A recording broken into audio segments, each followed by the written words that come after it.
இருக்கிறார். ஹalleluya, hallelujah. Christianity is the only religion that has the living originator. அதை உருவாக்கின ஆண்டவர் என்றைக்கும் ஜீவிக்கிறவராய் இருக்கிறார். ஹalleluya. கர்த்தராமத்துக்கு ஸ்தோத்திரம். உண்மையாய் நம்ம எல்லாரும் இன்னைக்கு கிறிஸ்தவன் என்பது சிலுவை, நமக்கு அது சிலுவையை போட்டு நம்ம கிறிஸ்தவன் என்பதை அடையாளம் காட்டிக் கொள்கிறார். ஆனால் உண்மையான காட்ட வேண்டியதான ஒரு அடையாளம் இயேசு அவர் உயிர்த்தெழுந்தார், அவர் ஜீவிக்கிறார் என்பதுதான். ஹalleluya. நம்முடைய வாழ்க்கையிலே, நம்முடைய நடைமுறைகளிலே, நம்முடைய செயல்களிலே ஆண்டவர் ஜீவிக்கிறார் என்பதான காரியத்தை நாம் ஒவ்வொரு நாளும் செய்வது நம்முடைய கடமையா இருக்கிறது. கர்த்தராமத்துக்கு ஸ்தோத்திரம். ஹalleluya, ஹalleluya. கிறிஸ்தவத்தினுடைய, அதாவது ஒரு ஆங்கிலம் சொல்லுங்க, நம்ம ரொம்ப பூஸ்ட் பண்ணிக்கணும் அல்லது ரொம்ப மகிமையா சொல்லணும்னு சொன்னா வெறுமையா இருக்கிற கல்லறை. ஹalleluya, ஹalleluya. இன்றைக்கும் ஆண்டவராய் இயேசு கிறிஸ்து வைக்கப்பட்ட கல்லறை அது வெறுமையா இருக்கிறது. ஆண்டவர் உயிர்த்தெழுந்தார் என்று சொல்லி நாம் பார்க்கிறோம். கர்த்தராமத்துக்கு ஸ்தோத்திரம். ஹalleluya. அதுவே ஒரு முக்கியமான ஒரு சரித்திரம் வாய்ந்த உண்மையான அது ஒரு காரியமாய் இருப்பதை நாம் எல்லாரும் அறிந்திருக்கிறோம். கர்த்தராமத்துக்கு ஸ்தோத்திரம். ஹalleluya. ஆண்டவராய் இயேசு கிறிஸ்து நமக்கு அந்த குட் ஃப்ரைடே சைடில் கேட்டது போல எல்லாம் முடிந்தது என்று சொல்லி தன்னுடைய ஜீவனை விட்டார். இந்த உலகத்திற்கான வந்தது, இந்த உலக ஜீவை காலமெல்லாம் மரண பயத்தில் இருந்த மக்களை மீட்கும்படியாய் தன்னை ஜீவபலியாய் ஒப்பு கொடுத்து அவர்களுக்கு மீட்பு உண்டாக முடியாத வேலையை நான் முடித்தேன் என்று சொல்லி ஆண்டவராய் இயேசு கிறிஸ்து வெற்றி முழக்கத்தோடு அது முடித்தார். அது பிதாவாகிய தேவன் அந்த கிறிஸ்துவை அது வேத வாக்கியங்களின்படியாய் அவர் 3ஆம் நாள் உயிர்ப்பித்து ஆமென் என்று சொல்லி அதை முடித்தார். ஹalleluya, ஹalleluya. கர்த்தருடைய பரிசுத்த நாமத்துக்கு ஸ்தோத்திரம். ஆகவே ஆண்டவராய் இயேசு கிறிஸ்துவுடைய உண்மையான ஊழியத்தின் முடிவு அவருடைய சிலுவையின் மரணம் அல்ல, அவருடைய உயிர்த்தெழுதல். ஹalleluya.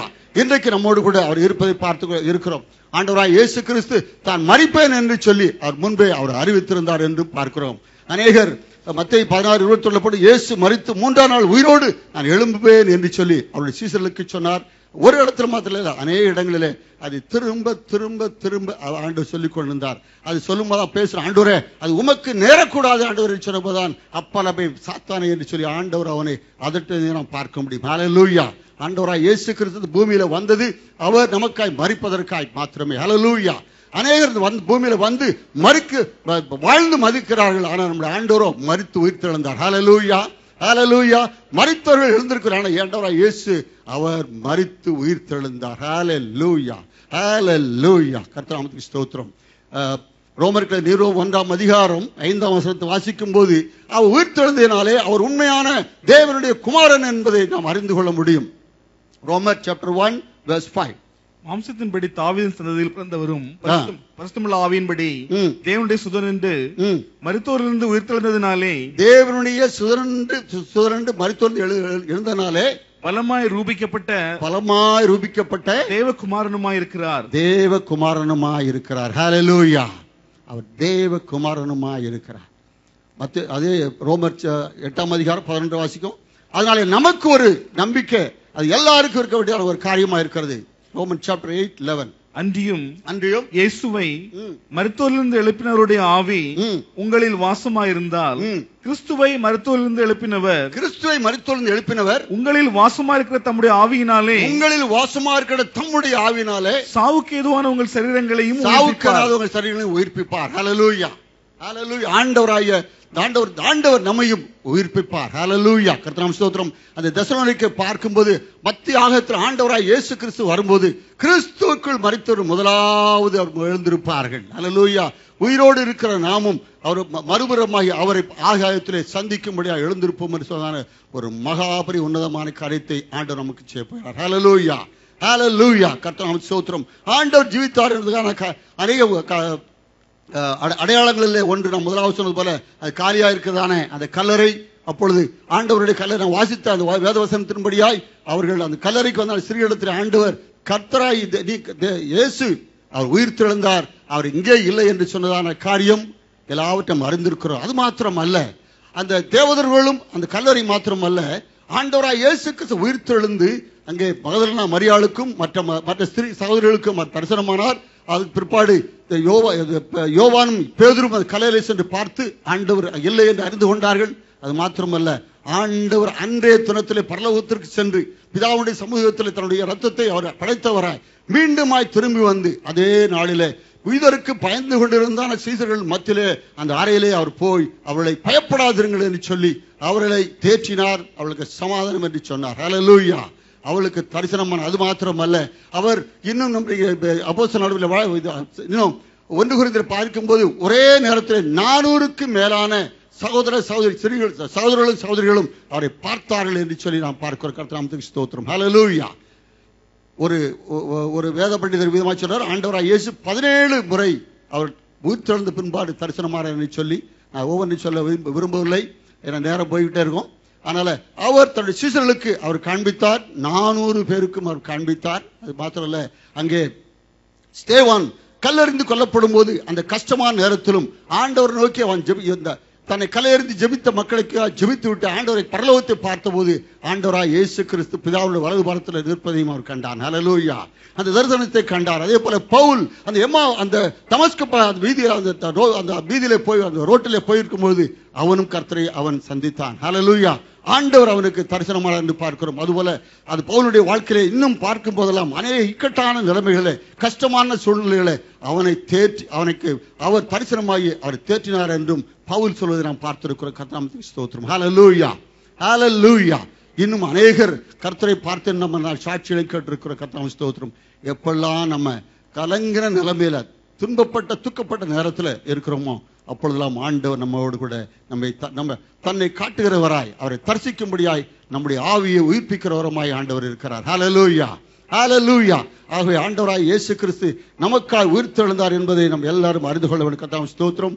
ஆண்டவர் உயிர்த்தெழுந்தது, அவர் உயிர்த்தெழுந்து அவருடைய சீசர்களுக்கு மட்டும் காட்டும் போது அவர் நம்மை போல ஒரு மனிதராய், உண்மையானவராய், அவருக்கு எலும்பும் மாமிசமும் இருந்தது என்று சொல்லி நாம் பார்க்க. கர்த்தருக்கு ஸ்தோத்திரம். லூக்கா 24:39 மாமிசமும் எலும்பும் உண்டாயிருந்தது என்று சொல்லி பார்க்கிறோம். ஹல்லேலூயா. ஒரு ஆவியை போல அவர் அல்ல. அந்த ஆவி எங்க இருக்கிறது அல்ல. ஆண்டவர் உண்மையான ஒரு உயிர்த்தெழுந்தவராய் அவர் வந்தார் என்று பார்க்கிறோம். எத்தனையோ அங்க மரித்தவர்களை ஆண்டவரை உயிர்ப்பித்திருக்கிறார், நம்ம வேதத்தில் படித்திருக்கிறோம். ஆனால் அந்த உயிர்த்தெழுதலுக்கும் ஆண்டவருடைய உயிர்த்தெழுக்கும் ஒரு வித்தியாசம் உண்டு. அவையெல்லாம் a dead body revived to life என்று தான் சொல்வார்கள். ஹல்லேலூயா. a dead body revived to life. ஒரு செத்த சரீரம் அன்று உயிர் பெற்றது என்று சொல்வார். ஆனால் ஆண்டவராய் இயேசு கிறிஸ்து அவர் உயிர் பெற்றது மாத்திரமல்ல, ஒரு மகிமையான ஒரு சரீரத்தோடு கூட அவர் வந்தார் என்று பார்க்கிறோம். ஹல்லேலூயா. ஹல்லேலூயா. அவருக்கு ரத்தம், மாம்சம் எலும்பும் இருந்தது. அது மாத்திரமல்ல, அவர் அந்த பூட்டிருந்த அறைக்குள்ளே, அவர் கதவுகள் பூட்டிருந்த அறைக்குள்ளே அவர் உள்ளே செல்லும்படியான ஒரு மகிமையான ஆவிக்குரிய நிலைமையிலும் இருந்தார் என்பதை நாம் மறந்து போகக்கூடாது. ஹல்லேலூயா. கர்த்தருக்கு ஸ்தோத்திரம். பிலிப்பியர் 3:21 வாசிக்கிறது, அது ஒரு மகிமை உள்ள சரீரம் என்று யாரை வாசிக்கலாம்? பிலிப்பியர் 3:21, பிலிப்பியன் சாப்டர் 3:21. அவர் எல்லாவற்றையும் தமக்கு கீழ்ப்படுத்திக் கொள்ளத்தக்க தம்முடைய வல்லமையான செயலின்படியே நம்முடைய அற்பமான சரீரத்தை தம்முடைய மகிமையான சரீரத்திற்கு ஒப்பாக மறுரூபப்படுத்துவார். தம்முடைய மகிமையான சரீரத்துக்கு ஒப்பாக்குவார். ஹல்லேலூயா. அவருடைய சரீரம் மகிமையுள்ள சரீரமாய் அது உயிர் பெற்றது என்பதை நாம் அறிந்து கொள்ள வேண்டும். கர்த்தருக்கு ஸ்தோத்திரம். ரோமர் 6:9 சொல்லுகிறது, மரித்தொழிந்து எழுந்த கிறிஸ்து இனி மரிப்பதில்லை என்று அறிந்திருக்கிறோம், மரணம் இனி அவரை ஆண்டு கொள்வதில்லை. ஹல்லேலூயா. அவருடைய மரணம் அவரை ஆண்டு கொள்வதை பரிகரிக்க வேண்டிய கடைசி சத்துருவாய் மரணத்தை ஆண்டவர் உயிர்த்தெழுந்தபடினாலே உயிர்த்தெழுந்த ஆண்டவருடைய சரீரம் இனி அது அழிந்து போவதில்லை. ஹல்லேலூயா. கர்த்தருக்கு ஸ்தோத்திரம். அது பேதுரு சொல்வது சொன்னார், அவர் மாம்சத்திலே கொலை உண்டு ஆவியிலே உயிர்ப்பிக்கப்பட்டார் என்று சொல்லி. ஹல்லேலூயா. கர்த்தருக்கு ஸ்தோத்திரம். அவர் மனுஷனாய் மானிட அந்த உலகத்தில் பிறந்தது உண்மை, அவர் மரித்தது உண்மை, அடக்கப்பட்டது உண்மை, அதே போல அவர் உயிர்த்தெழுந்ததும் உண்மை. ஹல்லேலூயா. ஒரு மகிமையுள்ள சரீரத்தோடு கூட ஆண்டவர் உயிர்த்தார் என்று பார்க்கிறோம். அது மாத்திரமல்ல, ஒரு அழிவில்லா சரீரத்தோடு கூட எழுந்தார் என்று பார்க்கிறோம். கர்த்தருக்கு ஸ்தோத்திரம். 1 கொரிந்தியர் 15:44 வாசிக்கலாம். 1 Corinthians chapter 15 verse 44. ஜென்ம சரீரம் விதைக்கப்படும், ஆவிக்குரிய சரீரம் எழுந்திருக்கும், ஜென்ம சரீரமும் உண்டு, ஆவிக்குரிய சரீரமும் உண்டு. ஹல்லேலூயா. ஜென்ம சரீரம், இந்த சரீரம் அது அங்கு விதைக்கப்படும். ஹல்லேலூயா. அது என்ன சரீரமாக உயிர்ப்பிக்காது? ஆவிக்குரிய சரீரமாய் எழுந்திருக்கும். ஆண்டவர் அவிதமாய் அதை எழுப்பினார். ஆகவே இன்றைக்கு நமக்கு இருக்கிற ஒரு பெரிய நம்பிக்கை, ஆண்டவர் நம்மை நிச்சயமாய் அவர் உயிர்ப்பிப்பார் என்பதை ஒரு நாளும் மறந்து போகக்கூடாது. ஹல்லேலூயா. கர்த்தருக்கு ஸ்தோத்திரம். ஆண்டவராய் இயேசு கிறிஸ்துவை உயிர்ப்பிப்பதற்கு தேவனாய் கர்த்தர் உதவினார். ஆவியான ஒரு உதவி நான் முதல்ல சொன்னேன். அவர் மாம்சத்தில் கொலை உண்டு ஆவியில் விற்கப்பட்டாருன்னு சொல்லி கர்த்தருடைய